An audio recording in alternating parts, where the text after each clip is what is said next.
welcome to 8. Well, I forgot what show we were working on. Allies Live. Yeah, welcome to 80's Allies Live with your hosts, Larry, Jim, Larry. It's a beautiful Sunday afternoon. Hopefully you ain't got much going on, so you can sit here and spend an hour with us. And if you can't, don't worry, we have something else to tell you, and I'm going to let Jim tell you all about it. Well, first of all, before we get into anything too complicated here, we are in our normal post-production area, as opposed to where we normally go live.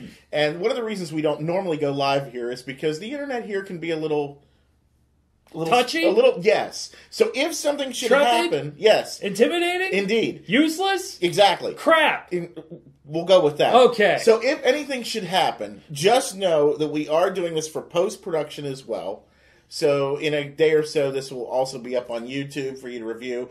And it might be a little bit enhanced from the live version with some photos and cutaways and so on and so forth. This, that, and the other thing. And make sure you stay tuned after the main portion of our show, because we've got some information to tell the good people. We do. There's some changes coming that are in the positive, moving forward. But in lieu of our Wednesday show that we normally do, we felt it would be more enhanceful and more inciting to do a long-form special, if you will. Yeah, because something very, very fantastic has happened, as far as I'm concerned, at least. And I think a lot of people, and I know a lot of people out there are. And let's get into this just right away with the breaking news that came out this past week.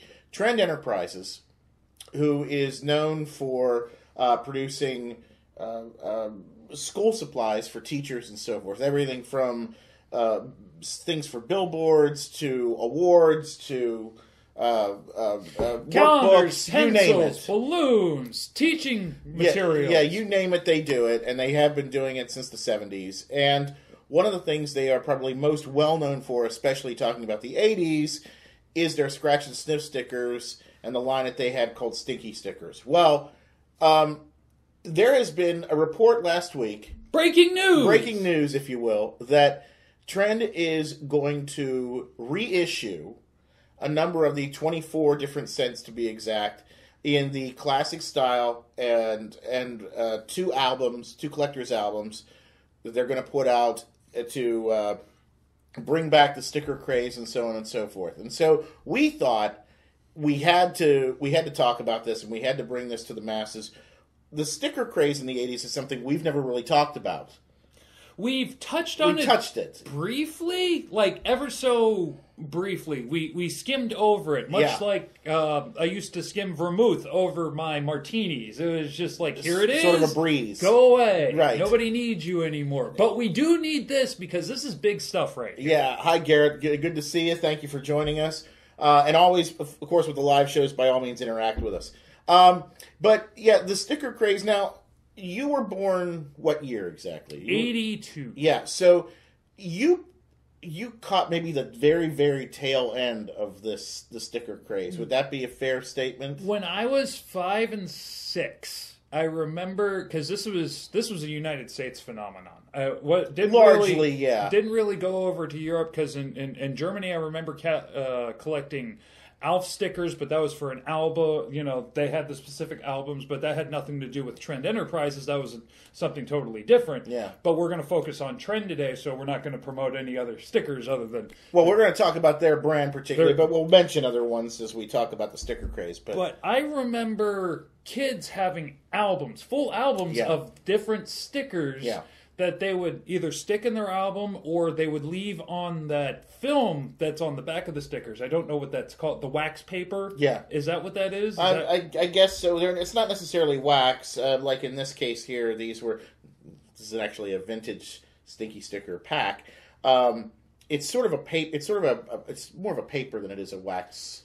There's not really a wax on it or anything like that. But they would leave them on there, and they would have duplicates in which they could trade for this, that, and the other thing, because, you know, it was a commodity. It was, you have this sticker, you have that sticker, and of course they would trade for things that... The money of the 80s, child. Yes, it was. It was definitely money of the 80s, but I do distinctly remember people having albums of collections of these stickers where I would, again, 5, 6 years old, well, why isn't it on, your bicycle or your your nightstand or your dresser or any other place that you would put a sticker. And stickers did end up there a lot. Oh, yes, very much for so. Sure. Garrett says he got his first Sniff, Scratch and Sniff back in 1979.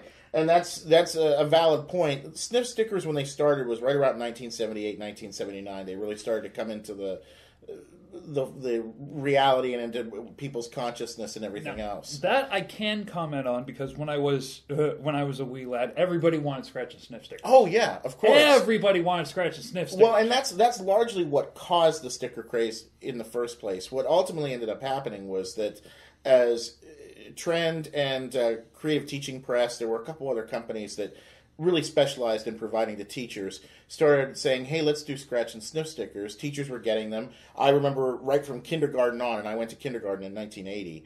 So, the first sticker I ever got was a gingerbread sticker from Creative Teaching Press. And that started it all for me. I wanted every Sniff. I wanted everything. I absolutely loved them. And so they would use those and put them on, you got an A on a paper, and they would put it on there. And they were rewards. And then, of course, kids wanted them. And then, as a result, the demand was there, and so these companies started putting them in, Hallmark stores or wherever else, and soon they were everywhere. And all of a sudden, kids were collecting them, and they had to have a place for them, so the collector's albums came out, and now they were trading. And for a number of years there in the early 80s, it was enormous. I mean, it was absolutely enormous. You couldn't go anywhere and not find stickers. And, of course, these Trend Enterprises and their stinky stickers were, I would have to say, the most successful brand that was out there at the time. And anytime you see a meme or anything of the sort now on Facebook that says, if you remember this, your childhood was awesome or whatever, it's always these stickers. And I was a huge collector of them. I really, really was. As you can see, everything that's sitting here is from my collection and is all a bunch of the vintage stuff. And we've got a nice little selection here. I've got a couple of the small albums. This is one of the big binders that came out. There's a pack of awards there. Some of the actual stickers in package and so forth. Kelly says that's my exact experience that started my sticker collecting. My first stickers were the ones I took off. And I'm going to say you took off of a paper or something like that, or from the teachers or whatever is what I'm guessing you were trying to say there. Garrett says, my brother and I used to buy stinky stickers and CTP sniffies at the local pharmacy. Yeah, pharmacy was another big place where you got them. There was a candy store in my hometown that sold them a lot, so I would go in there. But what ended up ultimately happening for me is there was a teaching supply store that was literally less than a mile from where my grandmother lived. Okay. And I spent most of my weekends in my childhood with my grandmother. And she knew I liked these, and these were relatively an inexpensive thing to buy. So we would go over there, and there were, these packs that I have are the small ones that just have 2 cents, and there's 24 stickers. But there were a lot of them that had multi-packs, of course, for teachers that had like 72 stickers in them or whatever. And she would buy me the big packs like that so I could get a bunch of them and whatnot. And so for me, these things are indelibly connected to that woman because she bought them for me and so forth. I can't tell you. So there's a strong connection. The emotional connection to these damn things, simply because she bought them for me and what she meant to me, is huge. And so when I saw this report this week that these things were coming back, I almost flipped out. At 47 years old, I almost flipped out. I was so happy to see this because I never thought this would happen. I really didn't. Like with the toys from our childhood, whether it's the He-Man or the Transformers or Voltron or G.I. Joe, whatever, they never really went away for any length of time. They've always stayed popular and they've always stayed. But the sticker craze was something that when it died off, it died. And it would be replaced a few years later with either Tamagotchis or Pogs or Pogs, whatever other craze was going to hit the streets. I was alive. I went through, actually, when I got back to the United States from where I was from. Pogs was a huge craze. Yeah.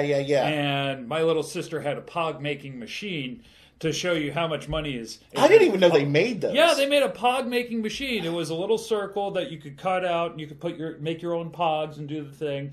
But that was at the tail end of the pod craze, because shortly after that, it died the death that it needed to die. Yeah, and it's really bizarre. There's I actually had to check. Now, some of the folks that are in the chat right now, Garrett in particular, Garrett and I, we finally met in person last year for the first time, but we've known each other through the internet for over 20 years because Garrett and a few other people were responsible for starting a collecting group, which at the time, Garrett, correct me if I'm wrong, was on Yahoo Groups. This is telling you how long ago it was.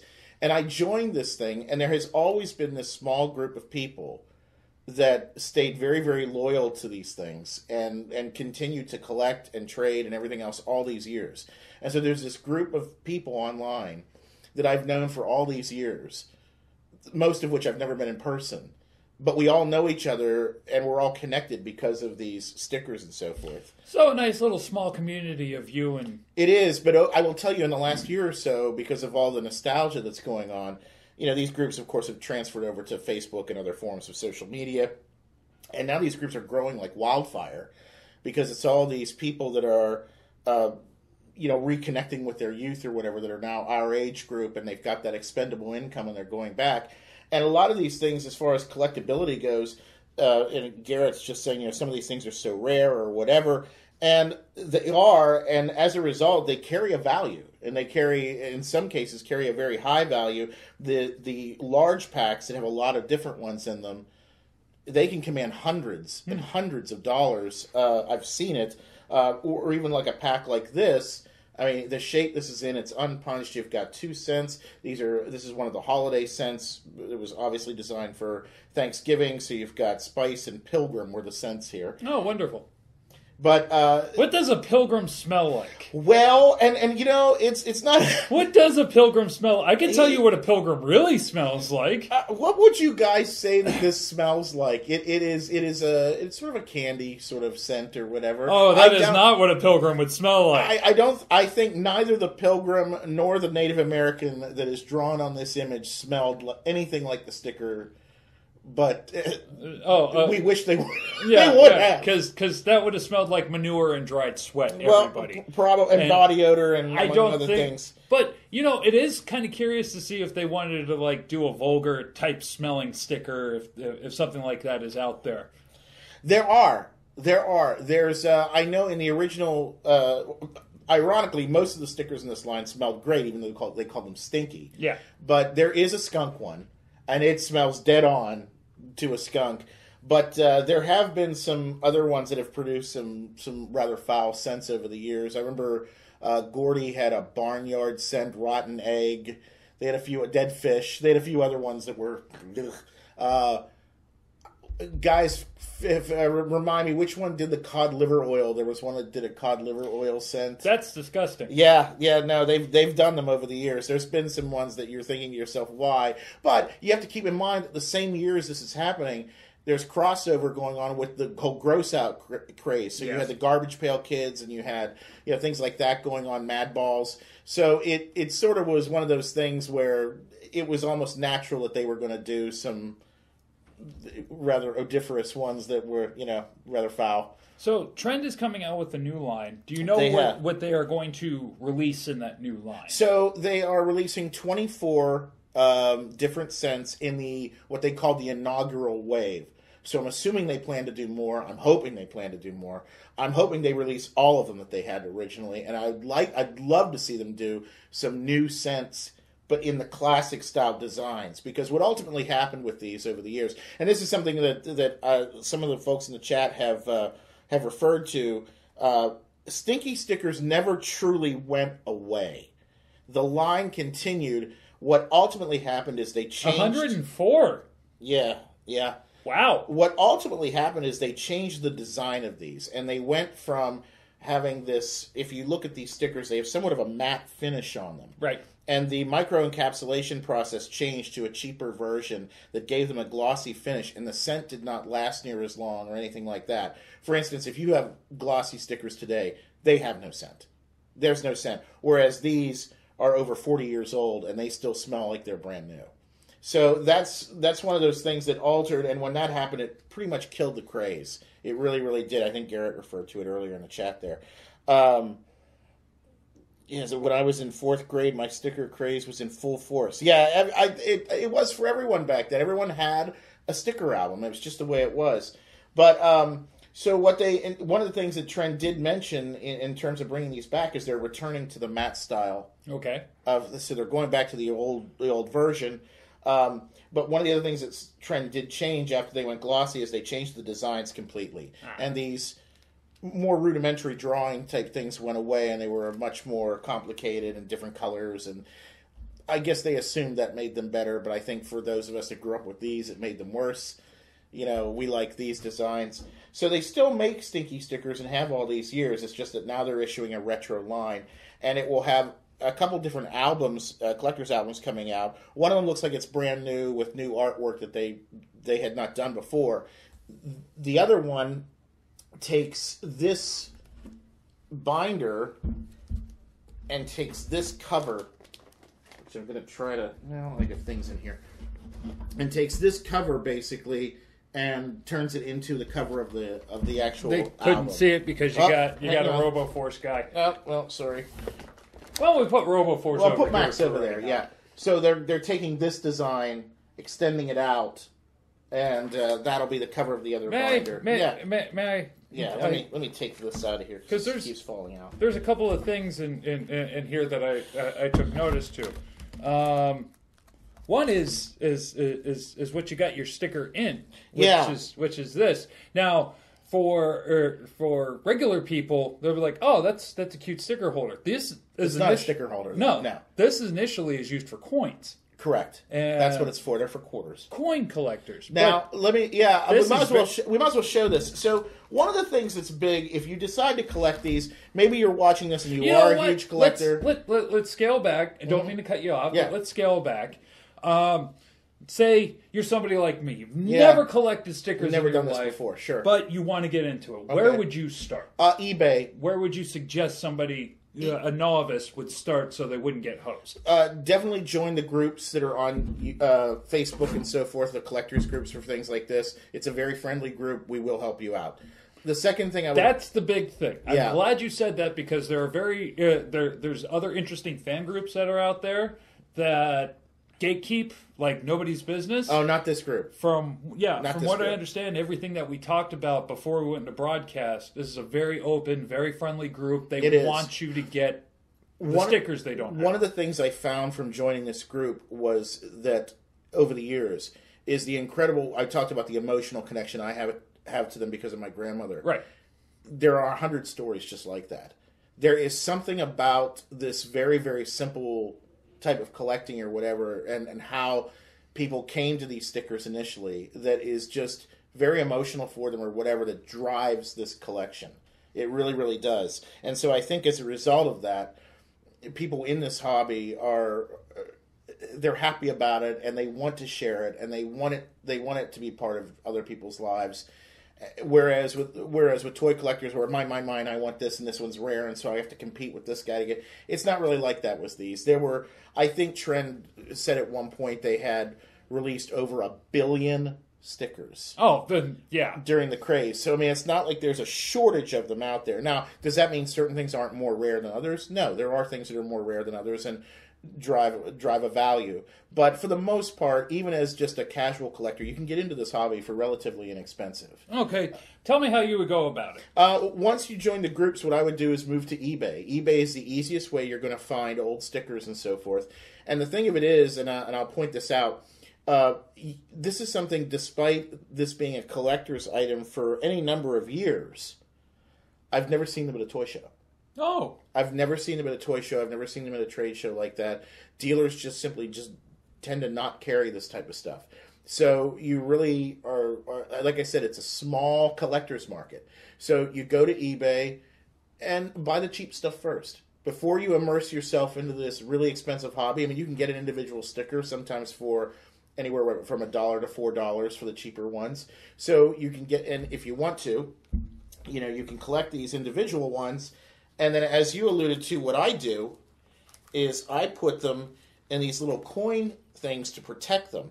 Now, in the case of, you'll notice I've got multiples of the same sticker. In the case of Trend, when Trend first started releasing these, there are any number of ways you could see the same sticker.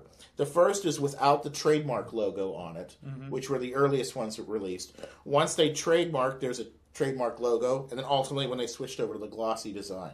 So in this case, like with the bone scent, there's 3 different designs, and for most of them there are 3 different designs. Sometimes there was a running design change, or there were misprints, or there were just other rarities or whatever that drive the cost up. But, for the most part, that's how they work. These were, if you notice, this banana is totally different than these 3. This was one of the original ones that was released in the 70s, and, by like 1979, 1980, they'd switched to this design.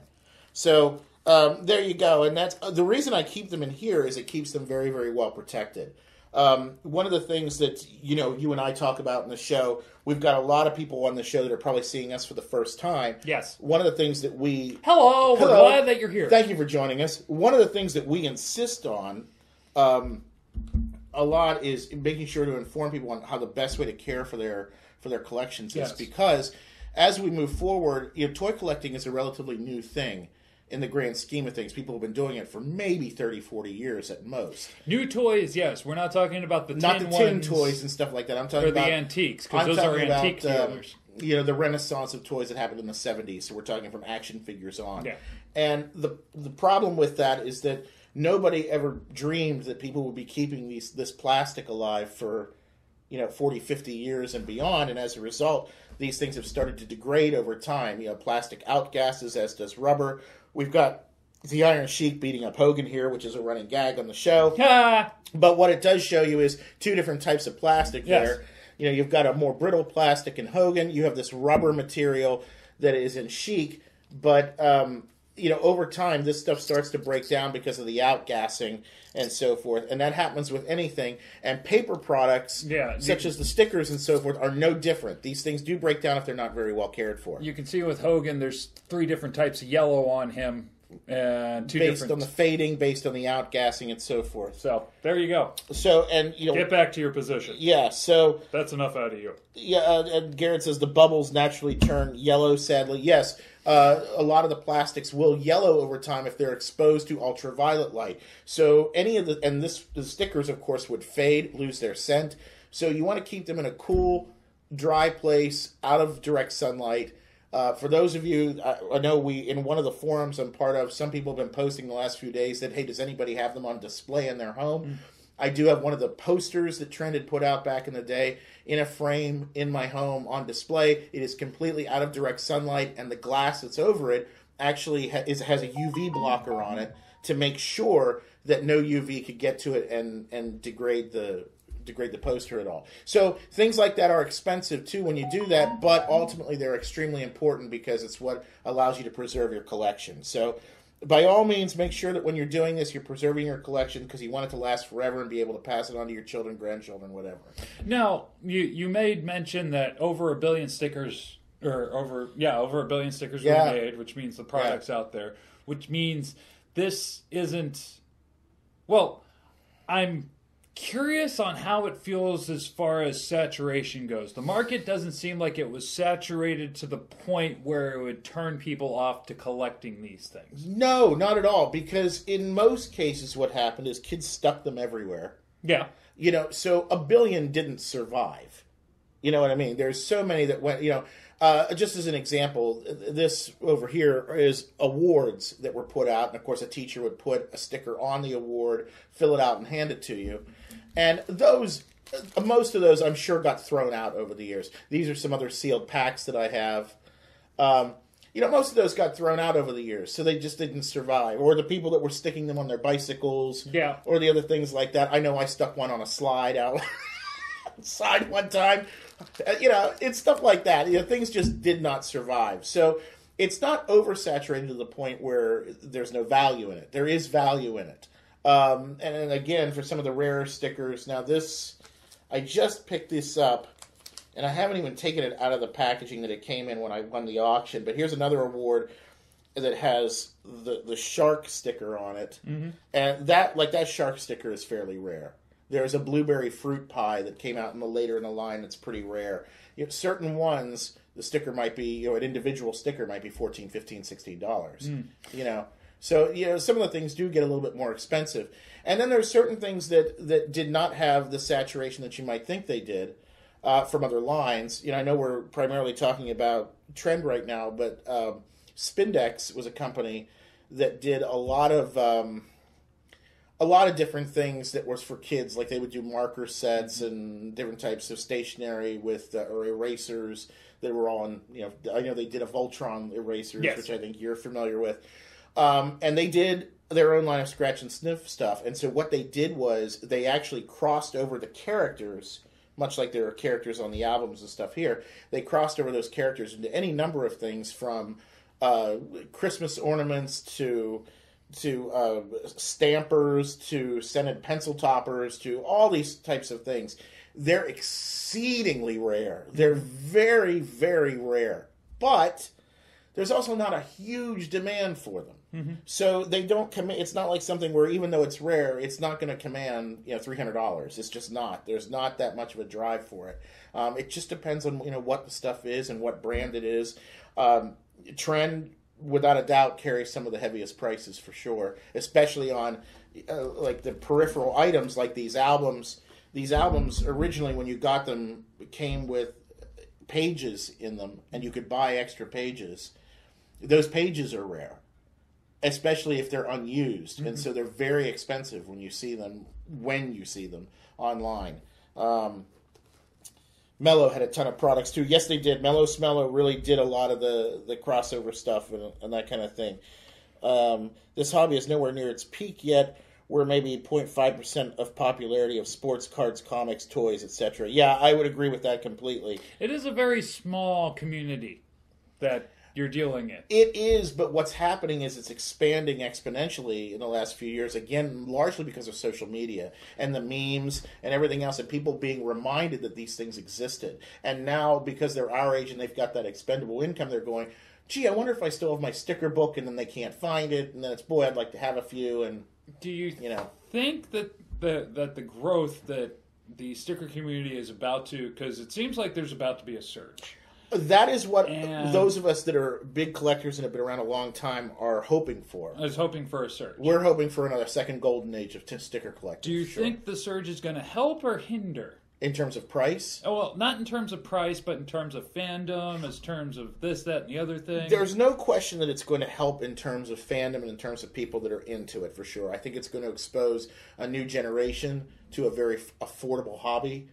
That's much more, unlike, that's another thing to point out, unlike the, toys today, which just keep going up in price. Yes. I mean, if you go to a retail store now to buy a Star Wars action figure, they're anywhere between $12 and $14 usually, as opposed to the $2.99 they were back in the day when we were collecting them. Well, we were just talking about the uptick in Lego prices. Yeah, Lego's another one. Just in the last year or two, and how Lego properties have skyrocketed. Yeah, so the packs like this that will have 24 stickers in them from Trend, they're $3.99.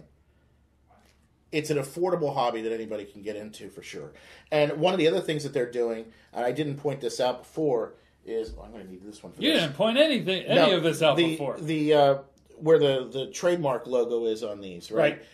On the new ones, they're adding a star to it to make sure that it's very easy to delineate the original ones from the new ones. So no one's going to be able to try any chicanery or any brouhaha or any nonsense trying to tell you, oh, these are old ones. No, they're not going to be able to do that. Yeah. And hopefully this community keeps with the community standard, where if there are any knockoffs or anybody trying to counterfeit anything, they're immediately phased out or called out. One of the things that's been nice about this is it's very, very, very difficult to try and fake these. Because you would think it would cost more money to fake them than to get the real one. Well, the micro-encapsulation process, in other words, the process of creating a scratch and sniff sticker, is actually very expensive.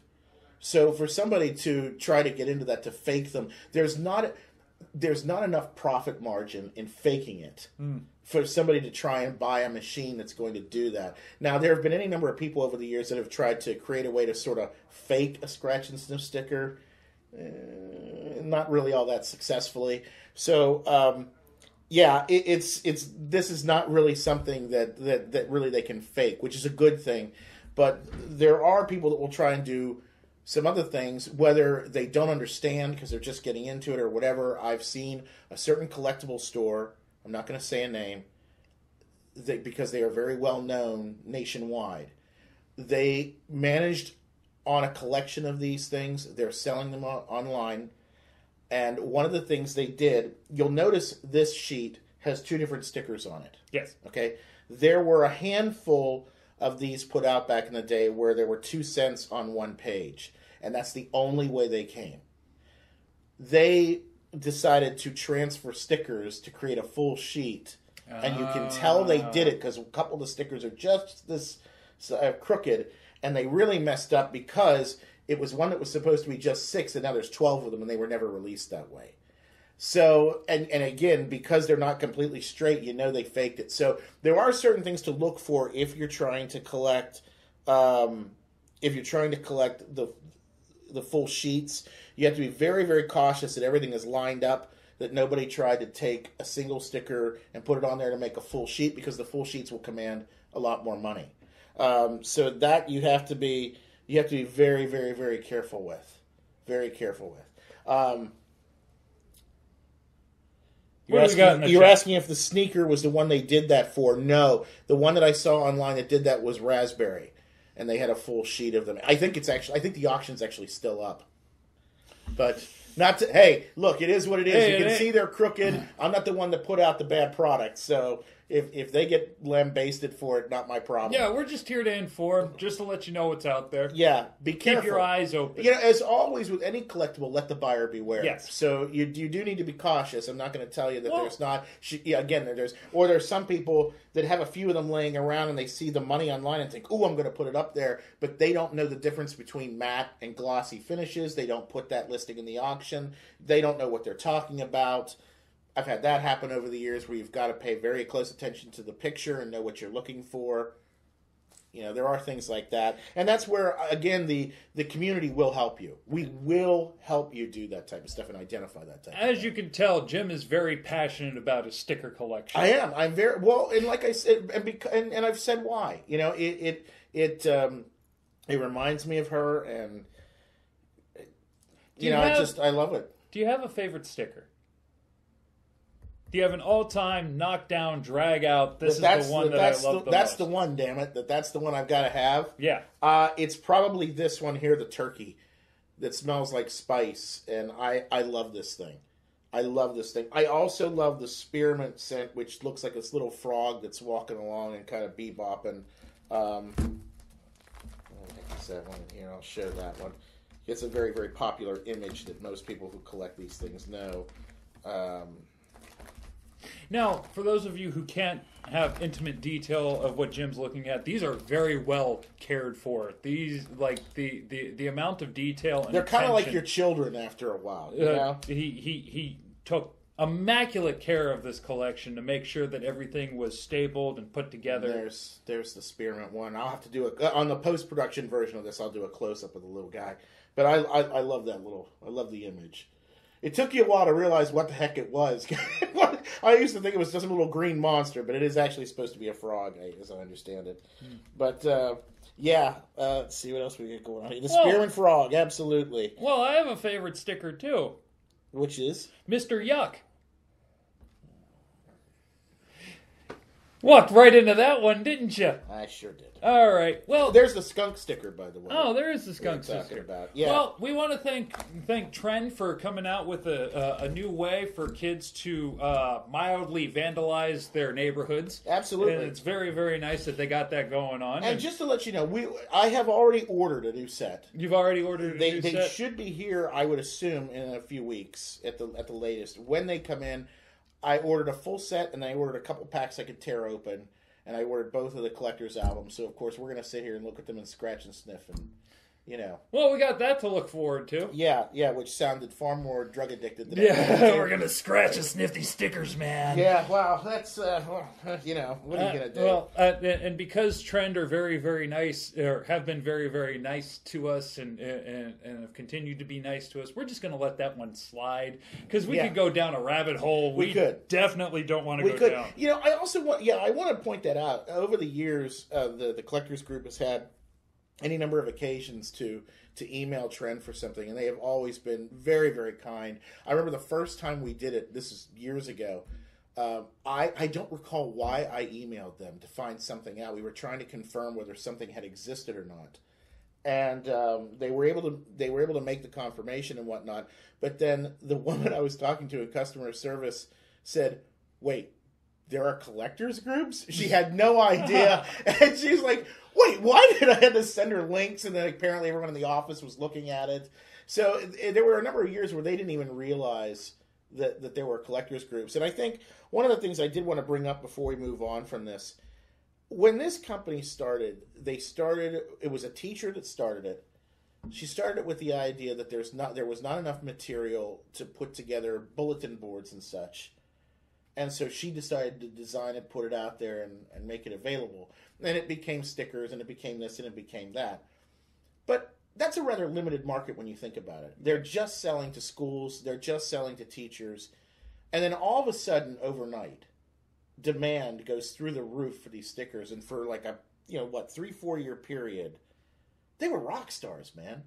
Like that company putting out 1 billion stickers, that's a lot of money. And then it just, poof, just as quickly as it started, it died. I would love to talk to somebody there. Maybe, Trend, if you hear this, please, please, please reach out. We would love to come to you, film, do whatever, and tell the story. Because I'd love to know what was going on at that time.